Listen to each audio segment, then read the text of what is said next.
All right, investors, welcome back. My name is Chris Sachinelli, and I get to build, buy, and sell simple profit businesses every single day. And today we're going to come back at a super simple growth strategy that we can implement in order to get to our first 100 customers, right?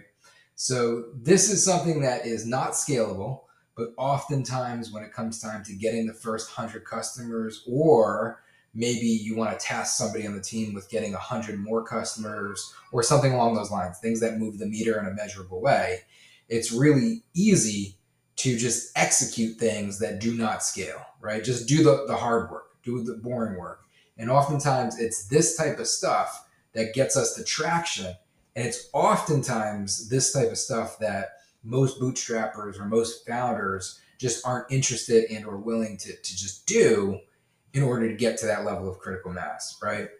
Today, I want to talk through a cold outreach strategy, meaning this is something that you can control, right? Because we can always control our activity, right? Our actions is something that we can control. We can't control what somebody else does in return, but we can control our activity at all times. So this is an activity-based strategy, which is important. And it's all about getting to your ideal customer persona, building a list in terms of your top 100 or 200 of who your ideal customer persona is, and then having a reason to reach out to them, have a conversation, engage them, and hopefully convert them, right? So let's talk through this quickly. This is an interview-based strategy, and the goal of this strategy ultimately at the end of the day is to build a relationship, to have a conversation with, again, your ideal customer. Make sure that what you are interpreting to be the problem that you're solving really is a problem, making sure there's something there, really understanding your market, right? And then at the end, creating and positioning an offer of value and allowing the freedom for that other person who's your ideal customer to kind of put what it's willing to be worth, right? What the price is, right? What the true value is. And that allows you to, A, cherry pick the market, right? And by cherry pick the market, I mean you're able to collect money from absolutely everybody who's willing to give it to you, right? So when you're talking about economic cherry picking, a great example, maybe an apple costs $10 for an apple, right? And if there's 10 people, maybe 5 people are willing to spend $10 or more, right, for that apple. In that situation, you're going to sell 5 apples for $10. You're going to make $50.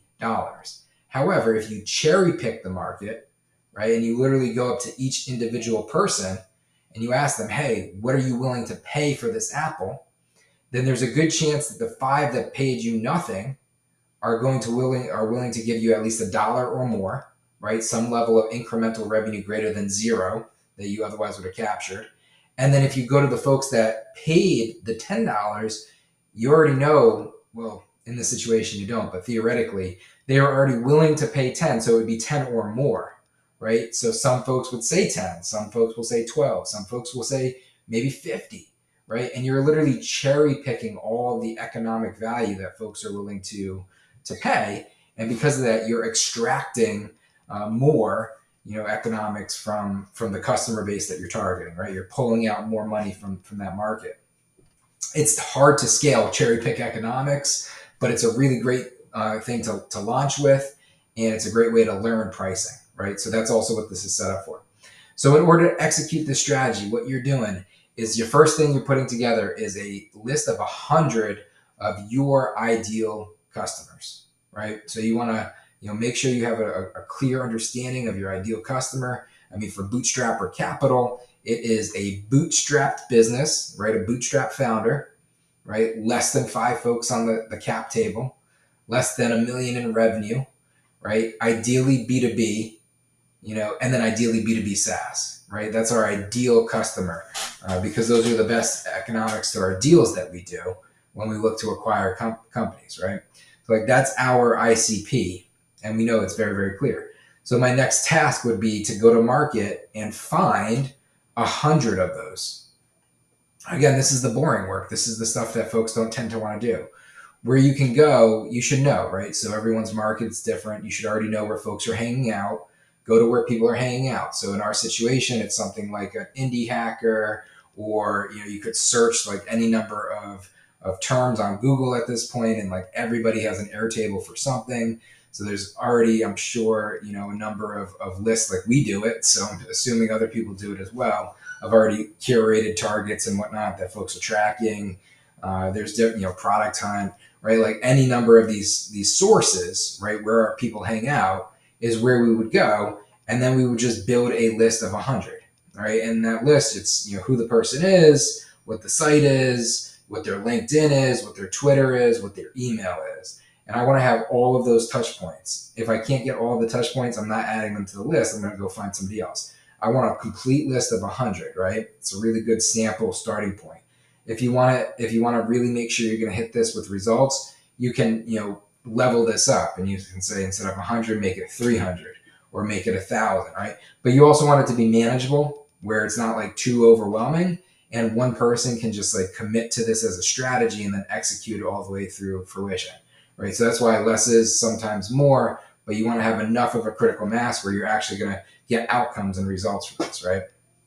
So that's the first thing, is you're building the list. The second thing is you're doing outreach, cold outreach, right? And you're doing cold outreach to that ideal customer persona, and you're reaching out to them for a reason. And in this situation, we genuinely like to lead with, one of two things. One, the first thing that we enjoy the most is a podcast, right? So like if you're bringing a product to market, then you should definitely have a podcast. It's a great strategy. It's a great way to boost SEO and build an audience, but it's also a great way to reach out to folks that are in your market and just have good, frank conversations, right? And really be able to engage for the right reasons. We love leading with the podcast strategy, especially for this, because it's super clean and it's a really good way to exchange fair value, right? I'd like to interview you and get X amount of time on your calendar. In exchange, we're going to do this podcast, edit it, and send it out, right? So it's like there's a good fair exchange. And then you got to approach it the right way, right? And you can't do this as like a bait and switch, which I want to overly communicate as we work through this strategy, that that's not what you want to do. You want to be super transparent and do it for all of the right reasons from the beginning, right? So you want to communicate where you're at. You want to, lead with your why, right? You want to be super transparent with what's going on. But you run cold outreach, you get the conversation, the interview booked, right? Which is just, sending some emails and messaging folks and, being a good person. And most folks are willing to engage back and help out. And you'll definitely get a level of critical mass if you have a large enough lead list where you will have definitely conversations, right? And that's the most important thing here, is you want to have conversations. Like that's what you're trying to really be able to do, and just be a good human being, be super transparent, forthcoming, right, forthright, and lead those conversations in the right direction. So the first step is to book it, to run outreach, book the interviews, have the conversations, communicate exactly where you're at, what's going on. You want to then turn those interviews into articles, right, where you're literally taking the content, repurposing the content, again, making it both audio, ideally video if you have it, and then now written. And then because you're capturing it in these two places, you're then leading with this invite of, hey, would you be willing to join us with this, right? And that's when you're inviting, a goodwill invite, right? You've already delivered the interview and the content, the article, you've given them the benefit, right? The value that's being created. And now you would invite them and say, hey, you already know that this is what we're working on. This is our why. This is why we care about it. This is why we're passionate about it based off our conversation. It felt like you would find value in it for these reasons, right? So you want to have a good story, and you want to have a good, pitch, right? It's sales to a certain extent, but it's warmer sales because there's some level of a relationship there. You want to be really, really super aware, though, that you don't want to abuse this strategy. And that's why I'm trying to over communicate. I think it's like the third or fourth, maybe the fifth time even, where I'm saying like, be super transparent and just be a good human being about like where you are in your journey when you're having these interviews and having these conversations. Because like, if you're not, then, by the time you get to the invite, it doesn't feel right. It's just not a good look, right? So just be super transparent, let people know what's going on. And then when it comes time to inviting them and delivering some value, you truly are, and you're hoping that that exchange then becomes, would you be willing to participate? If so, what would it be worth to you? And that's it. And you leave it at that. And you let the person name their price, right? And by having them name their price, that is you cherry picking the economics of, this is worth $1 to me. This is worth $5 to me. This is worth $20 to me. And the way in which you're framing that invite, you're pretty much having them in a situation where they're going to say something, right? It's either, no, I don't want to participate in it for these reasons, right? So if you get a no, that's okay, but you want to know the why behind the no, right? You don't want it to, and that's a big reason why you're investing the time to build a relationship up top with the interview and the article, right? Because if there's a real no, you want to know that. You need to know that. It's not just all about charity, right? You don't want this to be charity. You want to be doing this for the right reasons, which is to acknowledge value, capture folks in terms of that value, understand where the value lives, and then learn what the pricing should be, right? And it's going to accomplish two things for you. It's going to help you get some initial customers and traction, and then which allows you to be in business and begin to work on your operating system, right, and your processes. And then the next thing is going to be, you're going to learn pricing, right? If, like, again, you go out and you ask people to buy an apple, and on average most folks are willing to spend, $10 on an apple around there, then like that's going to be the price, right? And then there's also ways where once you have some data, you can actually define what the best possible economic price is to get the most money. Not going to complicate this conversation and go into that, but there's ways to actually figure it out and back into it.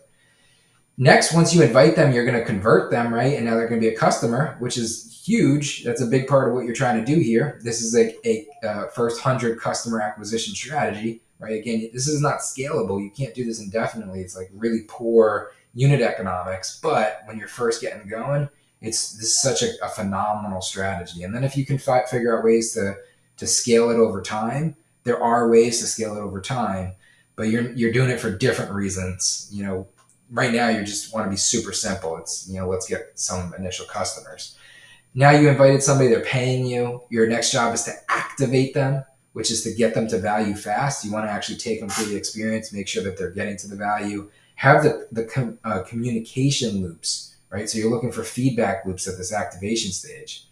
And what this is doing is it's then confirming if that price that they said they were willing to pay actually is equal to the value, right? You want the value to be greater than the price. You don't, and you want to know if the value is greater than the price, because then the next level of question is like, what would you have paid? How much more can I charge for this, right? Or if it's not, if the value is not greater than the price, then you want to know, like, what would be a fair price for you to stick with us? Right? And those are just like good, clean conversations to, again, have. And you want to just collect that information. And that's information you need to know as you're bootstrapping and as you're building towards your critical mass goals, right? So your level of sustainability.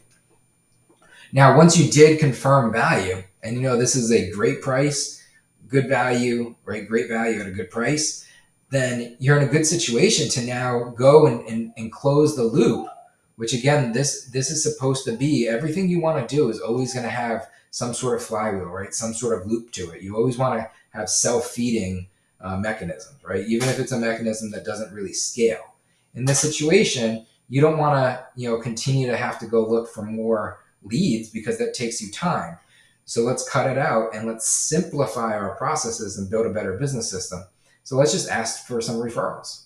Hey, can you give me 3 people that would also be a good fit for what you just experienced, right? I want to interview them, have this conversation, get the article, invite them in, let them name their price, and then make sure that this thing's valuable for them, right? Just work them through. And that's why it's so important that you deliver on the experience.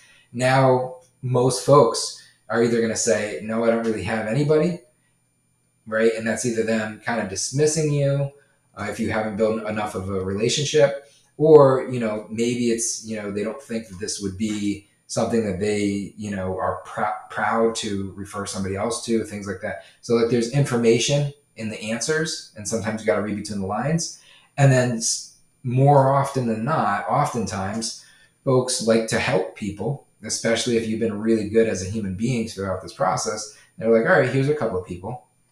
And now they refer you, and now you just saved a ton of time It's a warm invite now, so the likelihood of you getting that interview is much higher, and this whole thing gets better. And if you can get this to the point where you have enough coming in at the top, where you can get traction going, and then enough of the experience is good enough that folks are continuing to refer you, this is truly a strategy that you can continue to run until you get to your first 100 or whatever that X number is that you're trying to achieve. All right. Hopefully this was super simple. Hopefully this visual made sense. Hopefully you followed along. All right. If not, please let me know in the comments how we could make this better. If so, please share your results, and hopefully you build in public.